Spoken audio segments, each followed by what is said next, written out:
Nagarjuna and the Naga kingdom story. यह आचार्य नागार्जुन से जुड़ी एक बहुत प्रसिद्ध और आध्यात्मिक कहानी है जो महायान और तिब्बती बौद्ध परंपरा में सुनाई जाती है। प्रज्ञापारमिता की गुप्त शिक्षा।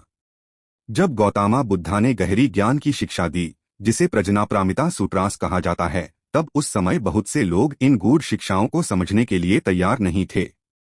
इसलिए कहा जाता है कि इन पवित्र ग्रंथों को नागों के लोक नगा किंगडम में सुरक्षित रखा गया। कई वर्षों की गहरी साधना और ध्यान के बाद आचार्य नागार्जुन को यह समझ में आया कि अब समय आ गया है कि इन शिक्षाओं को फिर से संसार में लाया जाए। कथा के अनुसार उन्होंने अपनी आध्यात्मिक शक्ति से नागलोक की यात्रा की। वहां नागराज ने उनका सम्मान किया और उन्हें वे पवित्र ग्रंथ सौंप दिए। नागार्जुन इन ग्रंथों को लेकर मानव जगत में लौट आए और उन्होंने इन शिक्षाओं को लोगों को समझाया।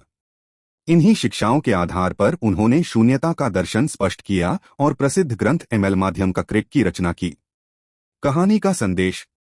यह कहानी बताती है कि सच्चा ज्ञान धैर्य और साधना से प्राप्त होता है।